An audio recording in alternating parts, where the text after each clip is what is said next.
in van zai thiam lom em ve o kha la kha khwar la nya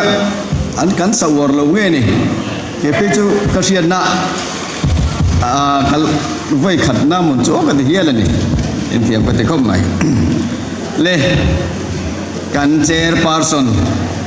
React Block MHCP President te sub headquarter MHCP ma midlama tanga local te tin general headquarter lama control tu te president local atum via wa ma se selo nai natlak bo ka vaina local theilawa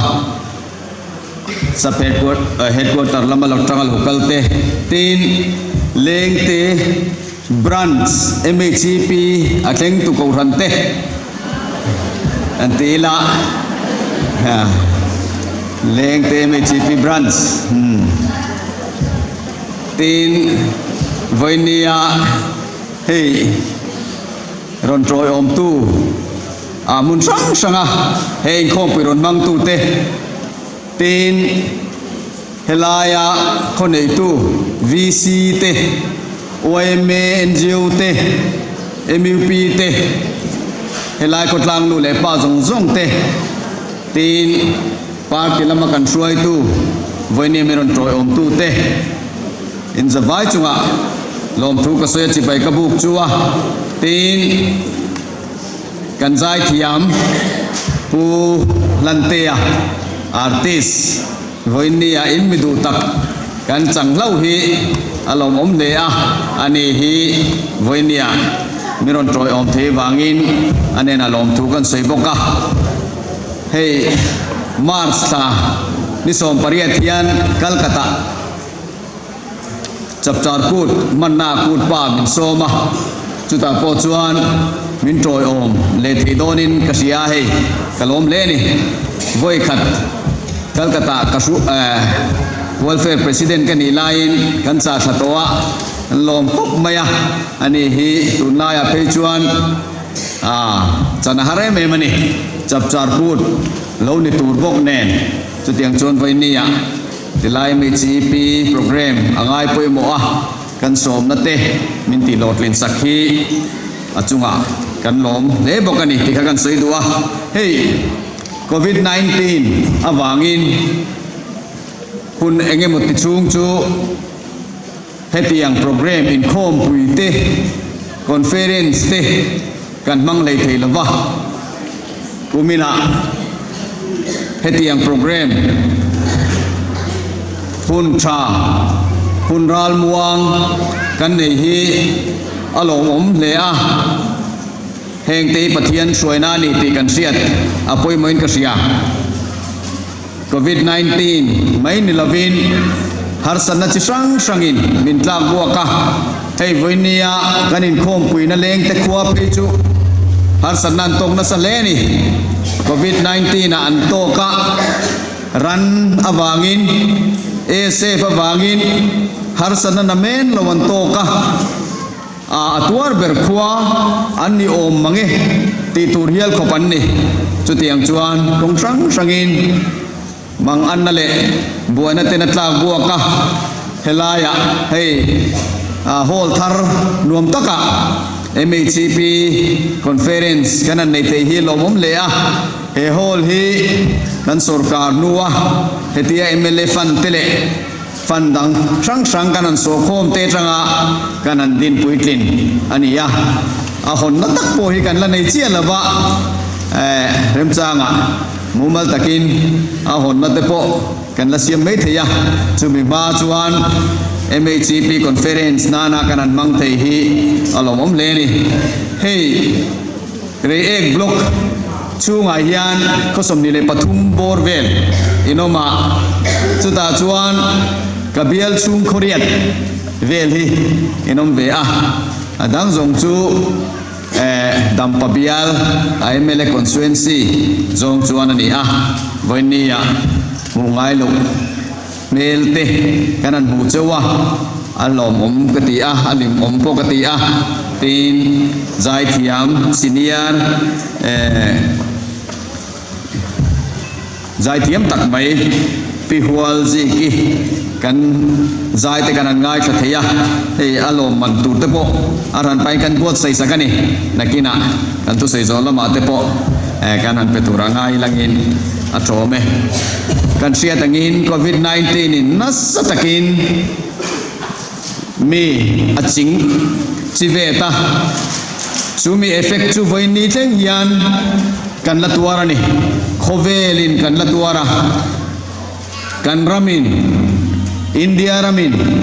keni state point namen lavin kan tuara ni khovel economy chia voini teng hian ngai kan lo he covid effect ki eng chen nge kan latuar don ti hi mithiam ten an la selo tu na tanga kumli kum nga po hi alani mai thiani kha covid awang khan economy atla chia chung ko tam takin ei zonna abala pa industry ain khara factory ain close chung ko tam takin ei zonna an hlau ani nikum September tha khan Delhi ya India rampum puya state sanga MLA rualte training turin min kawa chu covid nuwa min kaule masak berani akar lakin eng ma ati theilawa azin thei heklawa eng ma ruaman nasiam theilo meeting po online mangin video conference ten kan nei thi ahun masabera September tha Delhi ya training turin min kawa state sanga tangin MLA engi mozakan kalani kini Mizoram atang point MLA paru kan kala chuta expat hoten ansoi tamber chu COVID-19 effect ahiani chuan kan GST kan tax collection zong atiniam veka state tinten kan sumhu turang te kan hu theilawa chutiang chuan sumdo ho zongin harsat na anto pa thian chen katenen Agra Taj Mahal en turin kan kala chuta po chuan tunang hun September tourist season kumdanga te chuan ni sela an in ne tul to na huna khan mi an thol rang ani star hotel 5-star hotel te hotel sang ten zan khata cheng sing ni sing thum lua man te kha aza ve an ti niam chung point lua zo tu ran lamolo chutiang chuan Taj Mahal bechana asira monument lo zuar te restaurant lo siam te ei tur chi sang le tourist guide anei zonna lo mang tu zong te po kha anei zonna ain kha ki vek ani tuna hian boruak aji om choba a normal chole ta zo kani chuan effect nasatak voini teng hian alanei kan rama po chu kan den munani chuti chung chuan sarkarin mipuite angai tu awangin theito kin ma kan la kan ek che thut ngot lo kan theidan kongin ma kan la kan sumle pai te po adik tak chuan MLA te point kan fan te chief minister relief fana enge moza bial develop na tur ngoi te kanan manga tin thil chi sang COVID-19 beina 4C te 3C te kan dina chunga tan chuan eile in te sanitizer ti te engkim ka aboruak kan la riat vek kha chutiang chuan kan hun kan mang ani Central Apri chuan MP rualten kum ni chu MP fan po an mang theilo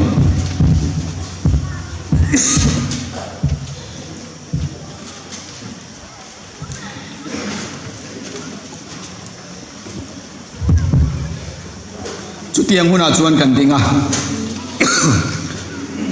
mi puite beise yang le kan duangin kan ko sa theilo ni se kan du te kan beise te kan bial tu MLA kan sorkar kan minister te hian chu tiang khatiang chuan kan khochunga development te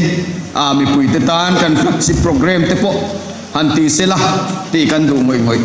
amaro chu kan buruak to ni na zirlo wangin kan duangin kan kal theilo voi ni hian a se tu te vek kan ni infil po kan ngai om lo ve chuti chung chuan voi ni hian sorkarin mi puite development te chu boruak tha a local zelanga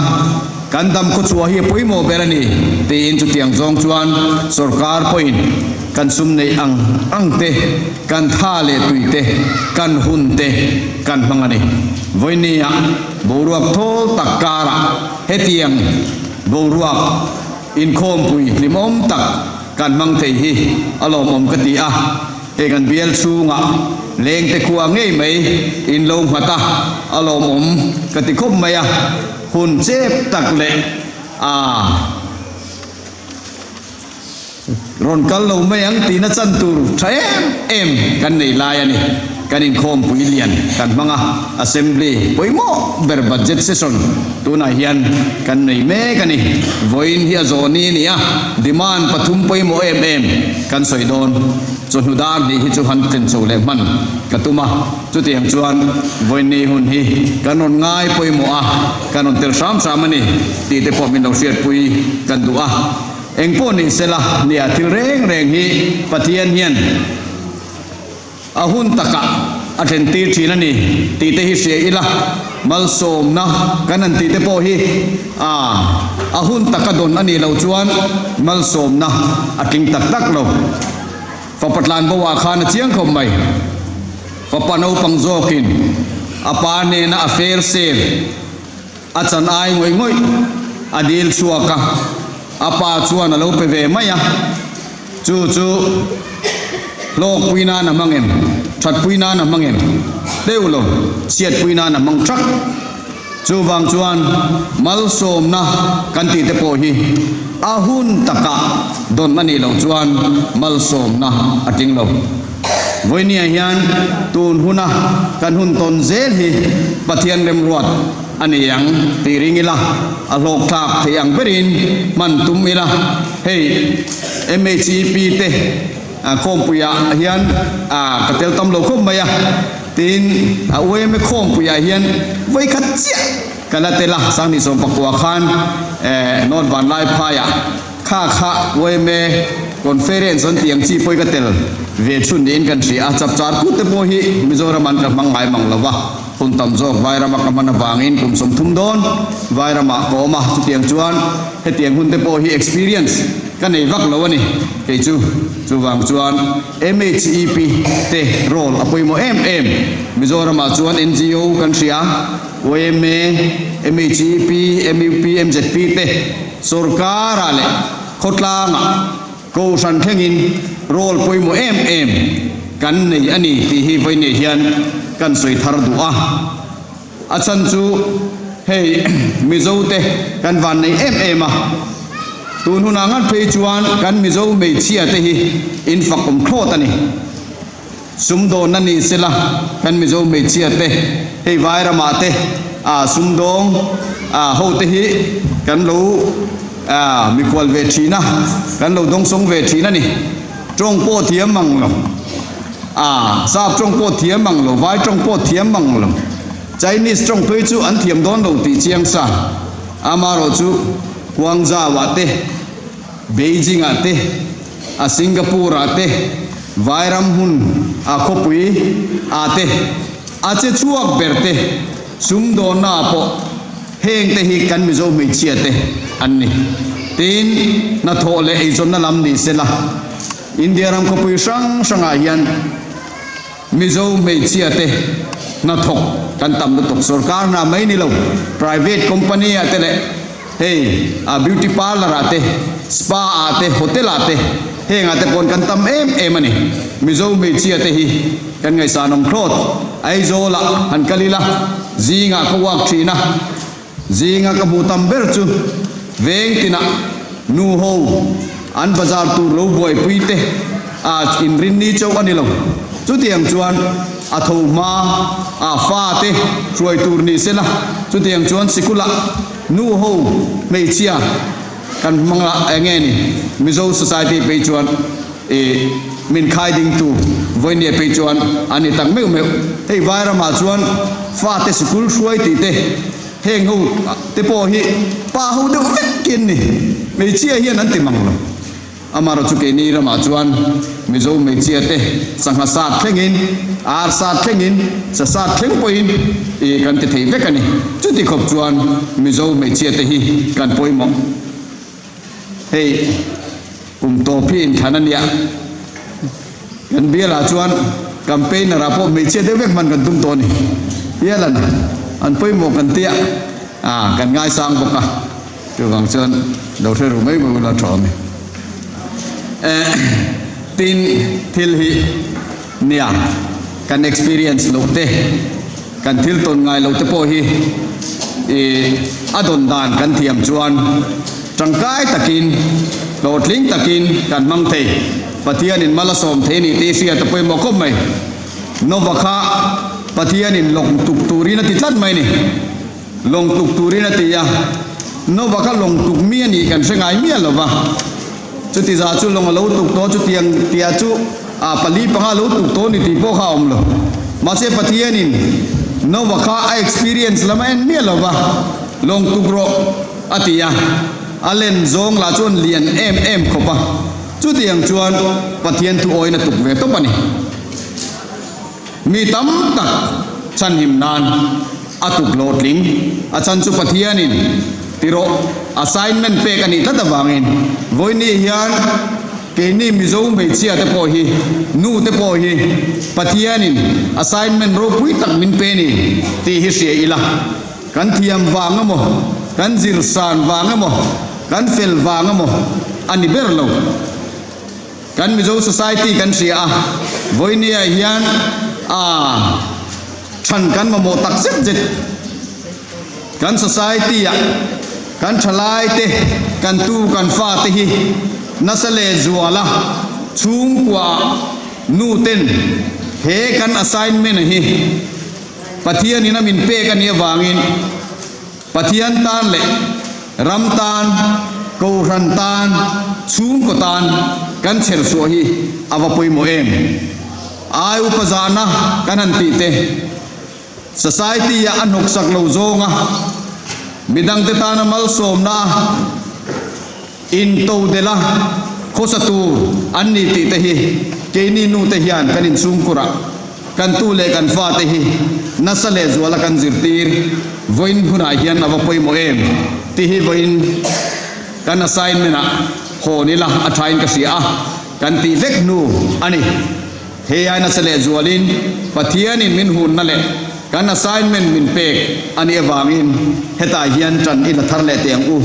kan society te aveng sang sang ani ko sang sang thingtlang po kan bang lo rui thei thil that siat na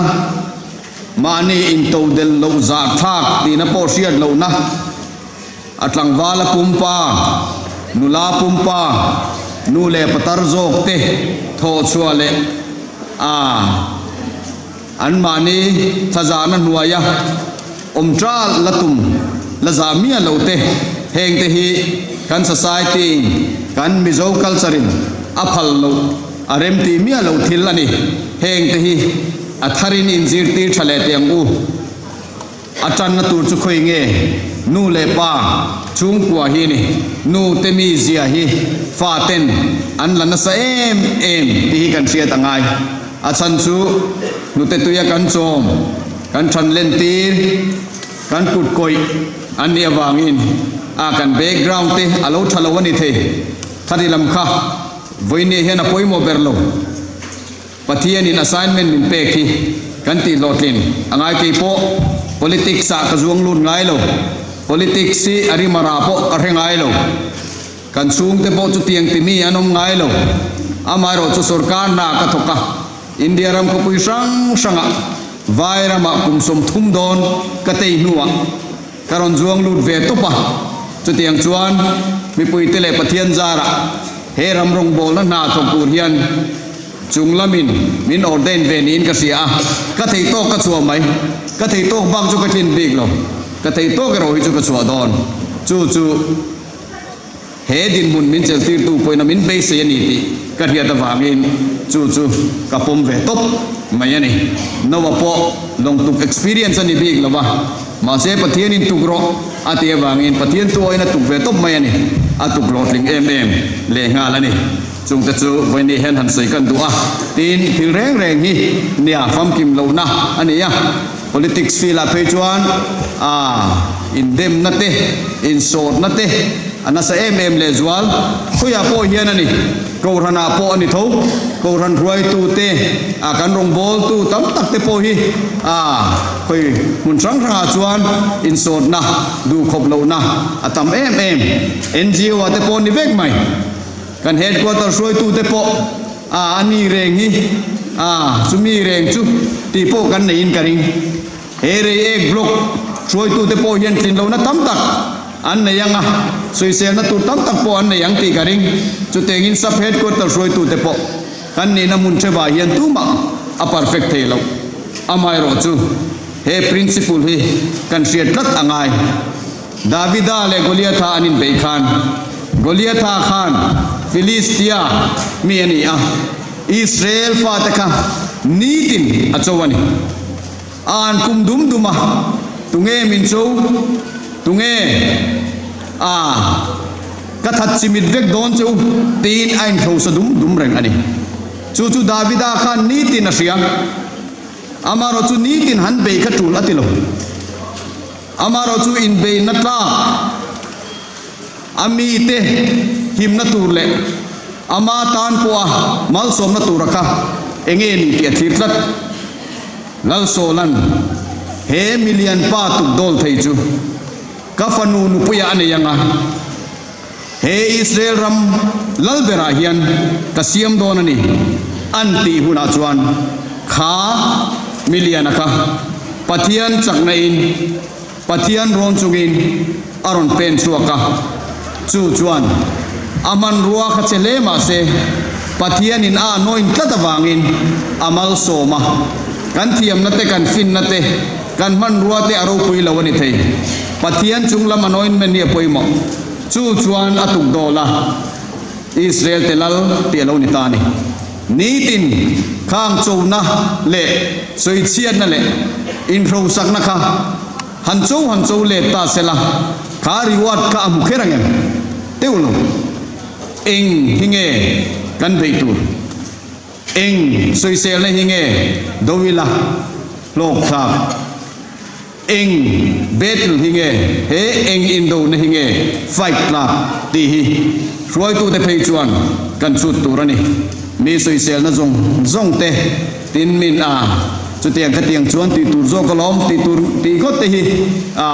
mi pui ting chin ni chuan ti duak lo tu ril rufim taka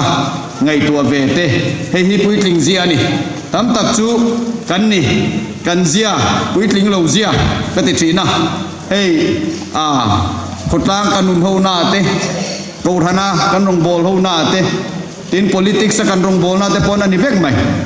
chu mi khami te chuan thil thiam tak te nan on soya pui ting lo chuan ani om ni tak kan ti kan lo thele dual ngai tua na phim himan ve tu chu pui ting zia ani voini hian kan chung ko en kol nan po chu tla NGO kan en kol nan po tla kan ram en kol nan to na tan po tla kani voini hian riru phim mangin eng betul nge eng indo na hinge fight tla azong hetilaya ron vit tu na zong hetilaya next year na zong kan lo respond zel chuan kan hun ru kan pai eng ma tak achuak lo chu ti te po kan siat atome le voinia hun ta tak kan nei wangin kaloma so yang khan voini le nganom po cha koma tai ruai se te po cha koma leng te bran si anin po sai na sa te pon kan sia ilai palai ho te po so te pon nei pui don chu ni mai the ni le ti kha kan soi thei to chu ni mai se la chuan he ron chief guest ve ta ka chuan kan tia đâu quý tắc chụp anh thì thầy lem là va leng te brunch pe cho nan be se to lo mai te ma se be se lo ma se la an ti sak le fra mang te reek block MHP te local sela kan kilpe munun dom sak sela rang le te kalau la churu la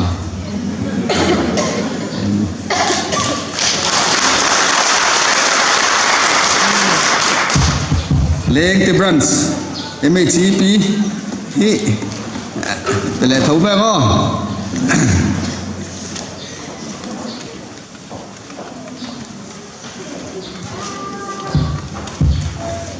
Tengro Pupoka le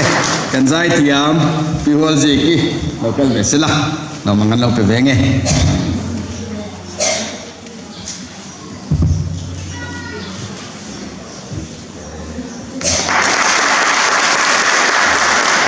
le MHP conference lim takin ilo mansung dum zelon ya lo me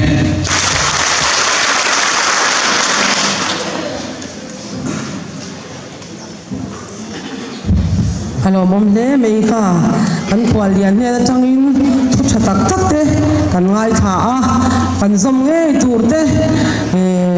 mani lama te po mani kwa te kan hon chawanga katiang khan alo mom le ani hei kan soyang khan ko inni a hun che takara te hun lu tak min ron man puyatin china ka soi mai chu zai thiam ron shwai ro kan tia kan han biak te khan kan han ngen topa ani hei puwan lal hana aron shwaya alo mom le zual ani e ole ti khan competition lama te kan kal lenga sumi ma chuan an ni po la om lok sela hei va india mi harsa puala tholom kan tho tur kha kan a sar te khan ron khon mol mol nei hula a tha ange chuan kan khwal lian te in thun sei zo to boka pi zaming lian